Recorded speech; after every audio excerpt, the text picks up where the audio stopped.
au pacte parrainé par la France dans la mère patrie et dédié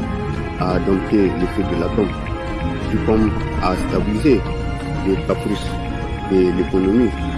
enfantée par la colonisation, tout comme pour se tenir au chaud dans les G8, pour paraître moins lâche et plus vulgaire que tous ceux qui ont enseigné l'Afrique, tout en sollicitant la force et la bravoure des tirailleurs sénégalais durant la Seconde Guerre mondiale. Et pour finir, par mettre 6 pieds sous terre tous ceux qui ne sont pas pour la démocratie divertissante et colonisatrice de tous les enjeux stratégiques de l'Afrique. Pour mettre 6 pieds sous terre tous ceux qui ne sont pas pour le déclin de la civilisation africaine, tous ceux qui ne sont pas pour l'homosexualité, tous ceux qui ne sont pas pour le déclin de la civilisation universelle.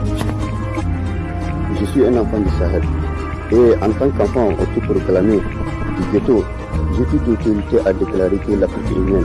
J'ai aussi toute autorité à déclarer que mon pays n'appartient pas à la coopération parasitaire du mouton avec la démocratie européenne et que le mouton ne représente que le pays délirant du néocolonialisme occidental. Et sachez aussi que j'ai un sentiment de peine et de fierté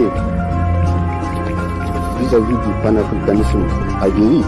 de Patrice Lumumba et surtout de la révolution qui a animé les fiers et valeureux capitaines Thomas Sankara de la patrie de son intègre. Malgré les troubles obsessionnels et compulsifs du mouton économiste de la Côte d'Ivoire ou du mouton naïf du Niger qui a corrompu sa conscience et surtout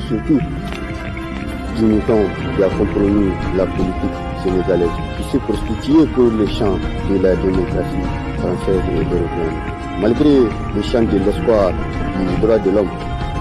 malgré les délires de la communauté internationale, malgré les conseils banals de sécurité de l'ONU, malgré l'effort et le plaisir de l'UNICEF comme de l'UNESCO, malgré les relations profondément malsaines de la CEDEAO, malgré la trahison de l'UEMOA qui s'obstine à planter le couteau de l'indifférence dans 14 pays de l'Afrique, et même si les terres de l'Afrique pourraient craquer. Et même si récemment un mouton migné a eu la sagesse de montrer au monde entier qu'il est un humaniste accompli, malgré les grés du berceau de la francophonie meurtrie par une politique géométrique et esclavagiste. Même si les vieux moutons au traumatisme profond a verni le Cameroun sur les biens fondés de sa politique archaïque en matière de